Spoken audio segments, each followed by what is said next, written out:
लगातार बढ़ रहा शिवनाथ नदी का जलस्तर, नदी से लगे ईंट भट्टे पानी में डूब गए हैं और ईंट भट्टे में काम करने वाले लोगों की झोपड़ी भी नदी में डूब गई है।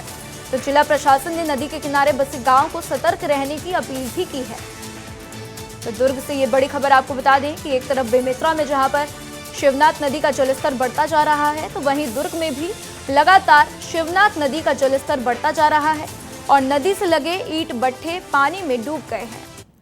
तो ईंट भट्टे जो हैं पानी में डूब गए हैं। आपको बता दें कि जो लोग ईंट भट्टे में काम करते हैं उनकी झोपड़ी भी नदी में डूब गई है। तो जिला प्रशासन ने नदी के किनारे बसे गांव को सतर्क रहने की अपील की है।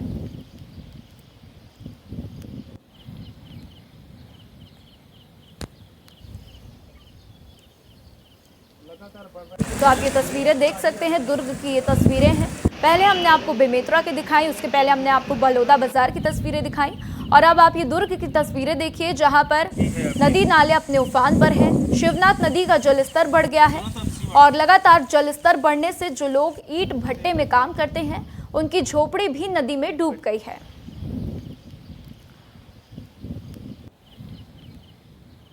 तो आइए इस खबर पर ज्यादा जानकारी के लिए मेरे साथ दिलीप और अजय यादव दोनों लोग जुड़ चुके हैं। दिलीप, सबसे पहले आपका रुख करूंगी, आप हमारे साथ जुड़े हैं बलौदा बाजार से, दुर्ग से, माफ कीजिएगा दिलीप, आप दुर्ग से हमारे साथ जुड़े हैं। वहां पर क्या कुछ हालात देखने को मिल रहे हैं, क्या कुछ तस्वीरें हैं, क्योंकि शिवनाथ नदी का जलस्तर लगातार बढ़ता जा रहा है। देखिए, लगातार शिवनाथ नदी का जलस्तर अब बढ़ रहा है और देखिए तस्वीर आप सीधा देखिए, ये शिवनाथ नदी का किनारे का तस्वीर है जहां पर ईंट भट्टे हैं और ये तस्वीर आप जो देख रहे होंगे वो ईंट भट्टे में काम करने वाले जो मजदूर है उनकी झोपड़ियां है, पूरी तरीके से वो डूब चुकी है और आसपास के जो लोग हैं यहाँ पे आगे और झोपड़ियां है, सब पूरी तरह से जलमग्न हो गया। यहाँ देखिए ईंट भट्टे का काम, ईंट बनाने का काम करता है, ईंटें भी पूरे तरीके से नदी में डूब चुके हैं।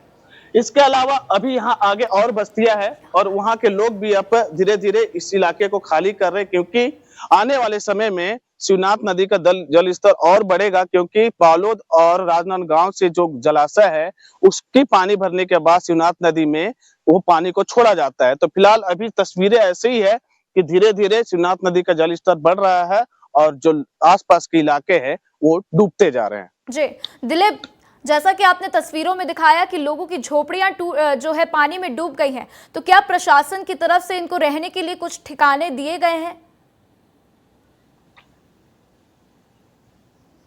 देखिए, अभी प्रशासन ने सतर्क रहने का अलर्ट जारी किया है और लोगों को कहा है कि आप नदी के किनारे से हट जाइए, क्योंकि कभी भी नदी का जल स्तर बढ़ जाएगा, अचानक बढ़ सकता है, क्योंकि मोंगरा जलाशय से पानी छोड़ा जाएगा। हालांकि प्रशासन ने इन लोगों को सतर्क रहने को किया गया। अगर मान लो बाढ़ जैसी स्थिति होती है, इनके घर डूबते हैं, तो प्रशासन इनके लिए व्यवस्था करेगा, खान पान की व्यवस्था करेगा, रुकने की व्यवस्था करेगा। लेकिन अभी जो शुरुआती दौर है कि अभी पानी बढ़ रहा है, कुछ इलाके तस्वीर में आप देखिए झोपड़ियां डूब चुकी है और धीरे धीरे जैसे शिवनाथ नदी का जल स्तर बढ़ेगा और स्थिति बनती जाएगी डुबान क्षेत्र। ठीक है दिलीप, तो हमारे साथ अब बलौदा बाजार से अजय यादव भी जुड़ चुके हैं, उनका भी रुख कर लेते हैं।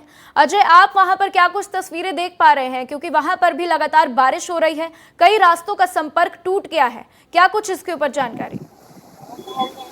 जी राधिका, मैं बता दूं कि बलौदा बाजार जिले के लगभग 3 दिन से बारिश चल रही है। यहाँ पे कई जगहों का, कई रास्तों का जो है वो संपर्क टूट गया है। हमारे पीछे देख सकते हैं कि ये जो रास्ता है भाटापारा से नारायणपुर होते जो नेशनल हाईवे बिलासपुर के लिए जो मार्ग है उसका संपर्क टूट गया है। वही बलौदा बाजार से जो क्षेत्र से सिमगा से जो बेमेतरा की ओर जो रास्ता जो पुल है, पुल से जो पानी है वो ऊपर जो पूरी तरीके से लगभग 3 से 4 फीट जो है वो ऊपर चल रहा है। वही सिमरिया घाट की बात बता दूं तो ये लगभग 10 फीट से 8 से 10 फीट के लगभग ये पानी जो है पुल के ऊपर से जो है वो चल रही है। वही हम बलौदा बाजार के जो ये की जो रोड है, आपको बता दें कि जो रोड है, मेन रोड है, वो तालाब में नजदीक होता दिखाई दे रहा है। जी राधिका। ठीक है अजय, जैसे ही वहां के हालात कुछ समान होंगे हम आपका फिर रुख करेंगे। तो आप दोनों का, दिलीप और अजय, आप दोनों का हमारे साथ जुड़ने के लिए बहुत बहुत शुक्रिया।